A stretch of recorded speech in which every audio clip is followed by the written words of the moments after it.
नमस्कार दोस्तों, आपका फिर से स्वागत है WN टेक्नोलॉजी पे। मैं हूं आपका होस्ट। दोस्तों, आज हम जानने व समझने वाले हैं रायसीना हिल्स के बारे में, जो कि आज देश के सारे VVIP लोगों का टॉप मोस्ट फेवरेट प्लेस है। अभी हाल ही में रायसीना हिल बहुत चर्चा में रहा है राष्ट्रपति चुनाव को लेकर। अब राष्ट्रपति का चुनाव हो या प्रधानमंत्री का कार्यालय हो, रक्षा मंत्रालय का कार्यालय हो, तमाम इस तरह के देश के सर्वोच्च मंत्रालयों का कार्यालय के बारे में जब भी चर्चा होती है तो सबकी नजरें व ध्यान रायसीना हिल्स की तरफ हो जाती है।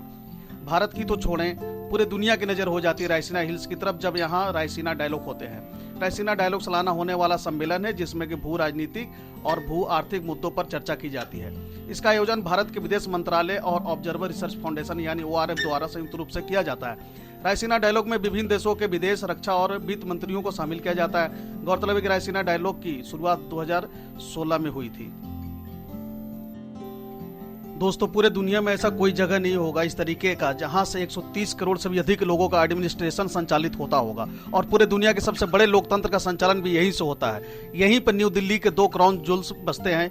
पहला है वाइसराय हाउस, जो कि अब राष्ट्रपति भवन के नाम से जाना जाता है। दूसरा है ट्विन सेक्रेटेरिएट बिल्डिंग, जिसे आज हम नॉर्थ ब्लॉक और साउथ ब्लॉक के नाम से जानते हैं। इंडिया के पावर कॉरिडोर यानी रायसीना हिल्स पर बनी यह सारे बिल्डिंग्स इंडियन सबकॉन्टिनेंटल के कॉलोनियल आर्किटेक्चर के सबसे नायाब नमूने हैं। इन्हीं बिल्डिंग्स में इंडियन गवर्नमेंट के मेन पावर बसती है। ये इमारतें केवल सरकारी इमारतें नहीं है, ये भारत के लोकतंत्र के जीत के निशानी है। यह आजादी की लंबी लड़ाई से लेकर आजाद भारत के कई राजनीतिक और आर्थिक उतार चढ़ाव की गवाही बनी है। दोस्तों, यह रीजन जितना इंडियन रिपब्लिक के लिए इंपॉर्टेंट है, इससे जुड़ा इतिहास भी उतना ही इंपॉर्टेंट है। वहीं से मात्र कुछ दूरी पर इंडिया गेट और वार मेमोरियल तथा राजपथ, जो अब कर्तव्य पथ कहलाता है, और गणतंत्र दिवस का झांकी स्थल है। इन स्थलों को, जिसे सेंट्रल विस्टा के नाम से भी जाना जाता है, इन्हें लुटियन सिटी भी कहा जाता है। इसी रायसीना हिल्स के ऊपर राष्ट्रपति भवन एवं संसद भवन भी है। दोस्तों, यह सब बिल्डिंग 1911 से पहले यहाँ पर नहीं हुआ करता था। दोस्तों, ऐसा है कि 1894 में अंग्रेजी हुकूमत द्वारा घोषणा किया गया कि भारत की राजधानी, जो कि पहले कोलकाता से संचालित हो रहा था, जिसका अब नाम बदलकर कोलकाता कर दिया गया है, भारत की राजधानी कलकत्ता से दिल्ली शिफ्ट कर दिया जाएगा। ऐसा अंग्रेजों द्वारा घोषणा किया गया था। आखिर वो कोलकाता से दिल्ली राजधानी क्यों शिफ्ट करना चाहते थे? क्योंकि भारत जैसे विशाल देश को कोलकाता जैसे कोने में बैठकर रूल नहीं किया जा सकता था। इसके लिए किसी अच्छे लोकेशन पर एक बड़ा सा पैलेस होना चाहिए जहां से देश के एडमिनिस्ट्रेशन को सही तरीके से हैंडल किया जा सके। और क्योंकि ज्योग्राफिकल स्ट्रेटेजी लिहाज से दिल्ली बहुत ही अच्छे लोकेशन पर स्थित है, क्योंकि उस वक्त गर्मियों में भारत की राजधानी कुछ वक्त के लिए शिमला शिफ्ट कर दिया जाता था और गर्मियों के बाद दोबारा से वापस कोलकाता चला जाता था। और अगर पूरे देश में शासन को दुरुस्त तरीके से चलाना हो तो उन्हें एक अच्छे लोकेशन की जरूरत होती है, और वह लोकेशन दिल्ली थी। यहाँ गर्मी और सर्दी दोनों के हिसाब से सही वातावरण व मौसम मिल जाता था, और यहाँ से पूरे देश पर उनका सहजता से निगरानी रखा जा सकता था। उस समय निर्माण का कार्य आज की तरह आसान नहीं था। सेंट्रल विस्टा की जमीन जांचने में आर्किटेक्ट को लंबा वक्त लगा। कुछ जगहों को परखा गया, लेकिन वो जमीनें इसके लिए सही नहीं लगी। इसके बाद दोनों आर्किटेक्ट ने दिल्ली के शाहजहानाबाद से लेकर नारायणा और मालवा की जमीन देखी, और आखिरकार रायसीना हिल्स पर जाकर दोनों की सहमति बनी, जो कि उस वक्त यह 300 परिवारों का गांव हुआ करता था, जो कि 18 मीटर की ऊंचाई पर स्थित है। अंग्रेजी सरकार द्वारा यह गांव अधिग्रहण कर लिया गया, और इस अधिग्रहण के एवज में उन गांव वालों को कुछ रकम देते रहने का प्रॉमिस किया गया, पर बताई गई रकम बहुत ज्यादा दिनों तक उन्हें नहीं मिला, और इन जमीनों पर अंग्रेजी सरकार द्वारा बिल्डिंग बनाने का कार्य प्रारंभ कर दिया गया। इसकी मुख्य जिम्मेदारी इंग्लैंड के 2 बड़े आर्किटेक्चर एडमिन लुटियंस और हर्बर्ट बेकर को दिया गया। 1869 में जन्मे लुटियंस का एक बड़ा योगदान दिल्ली के निर्माण में रहा है। उनके द्वारा बनाई गई इमारतों में भारत की छाप भी नजर आती है। किंग जॉर्ज और वाइसराय हार्डिंग चाहते थे कि नई राजधानी पारंपरिक भारतीय शैली की हो, इसलिए लुटियंस की बनाई गई इमारतों में यूरोप के साथ भारत की पारंपरिक शैली की छाप भी है। जैसे इनके द्वारा बनाई गई इमारतों में छज्जा, जाली और छतरी यानी गुंबद बने हुए हैं। 1862 में जन्मे हर्बर्ट बेकर ने भी सेंट्रल विस्टा में अपना योगदान दिया है। केवल भारत में ही नहीं, बेकर के कई उल्लेखनीय काम दक्षिण अफ्रीका में भी देखे गए हैं। लुटियंस एंड बेकर यह दोनों ब्रिटिश गवर्नमेंट के बहुत ही होनहार और काबिल आर्किटेक्चर थे। दोस्तों, ब्रिटिश मोनार्क और इन दोनों फ्रेंड के बीच एक एग्रीमेंट साइन होता है, जिसके मुताबिक यह तय किया गया कि लुटियंस वाइसराय हाउस और सिटी सेंटर के लेआउट को डिजाइन करेंगे, और बेकर ट्विन सेक्रेटेरिएट बिल्डिंग यानी कि प्रेजेंट टाइम में north block and south block के नाम से बिल्डिंग को डिजाइन करेंगे। यह 2 पुराने दोस्त जो अब कलीग बन चुके थे, अपने एक्सपीरियंस, परफॉर्मेंस और स्किल में एक दूसरे से काफी अलग दिखते थे। हालांकि दोनों का काम करने का स्टाइल काफी अलग था, लेकिन इन दोनों का ही मानना था कि western style architecture Indian architecture से कहीं ज्यादा बेहतर है। खैर, बेकर चाहते थे कि वाइसराय हाउस की डिजाइन इंडियन रोमन या फिर इंग्लिश नहीं बल्कि पूरी तरह से इंपेरियल हो।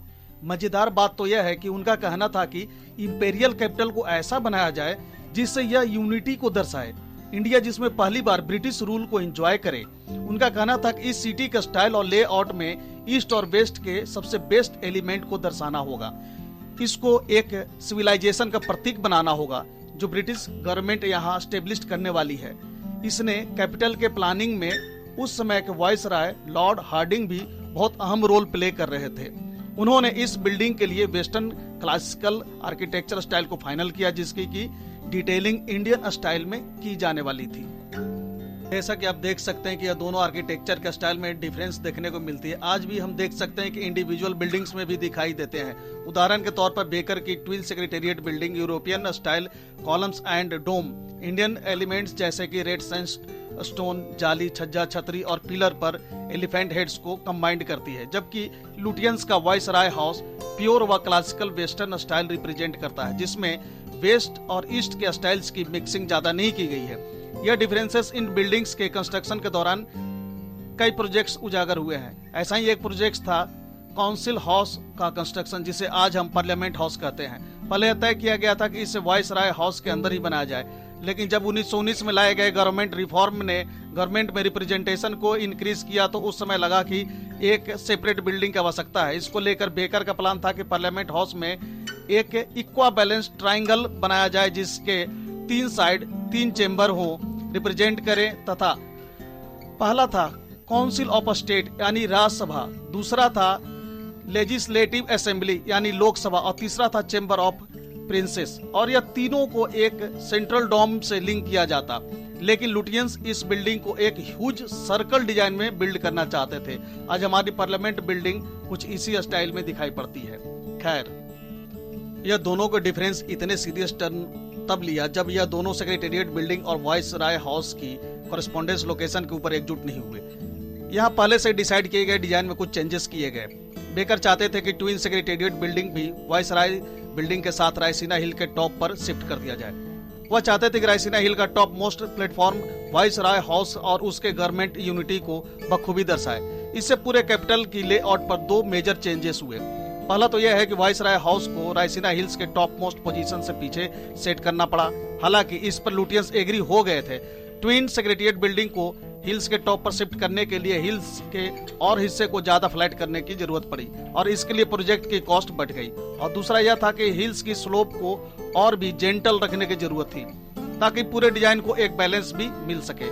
लेकिन बेकर को इस स्लोप का काम देख रहे थे। उन्होंने इस स्लोप को काफी शार्प कर दिया। इससे कुछ इस तरह का स्ट्रक्चर तैयार हुआ, जिससे लुटियंस ने बाद में देखकर बेकर लू का नाम दिया। इसका असर यह हुआ कि आज जब कोई रायसीना हिल्स के बिल्डिंग को विजय चौक से देखता है तो प्रेसिडेंशियल हाउस डिसअपियर्ड हो जाता है और उसका केवल डोम दिखाई देता है। लुटियंस हमेशा से ही यह चाहते थे कि वाइसराय हाउस दिल्ली के एकदम टॉप पर बने, जिससे कि यह बिल्डिंग पूरे लैंड को डोमिनेट कर सके। लेकिन बेकर की ट्विंस, जिसको पहले यह स्लाइडली लोअर लेवल पर बनाया जाना था, वह अभी भी बीच में आ रही थी। लेकिन जब तक यह डिस्कवर किया गया तब तक बहुत देर हो चुकी और इसी को लेकर दोनों के बीच में फ्रेंडशिप में दरार आ गई। यह मिस्टेक एक आर्किटेक्चरल ब्लंडर मिस्टेक है।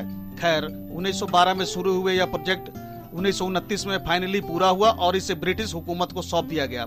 1931 में इस बिल्डिंग्स का इनॉग्रेशन हुआ और ब्रिटिश गवर्नमेंट के वाइसराय के तौर पर लॉर्ड अर्विन यहाँ पर आए और यह बिल्डिंग्स ओरिजिनल बजट 9 करोड़ के बजाय 13 करोड़ में बनकर तैयार हुआ। और आप देख सकते हैं कि इस रायसीना हिल्स की बदलने का सफर इतना आसान नहीं रहा। तो दोस्तों, कैसा लगा हमारा यह वीडियो? इसी तरीके के और भी वीडियो देखते रहने के लिए बने रहे हमारे साथ। अगर आपने अभी तक हमारे चैनल को सब्सक्राइब नहीं किया है तो आपसे आग्रह है कि प्लीज मेरे चैनल को सब्सक्राइब करें और अपने दोस्तों को भी शेयर करें। Thank you, God bless you.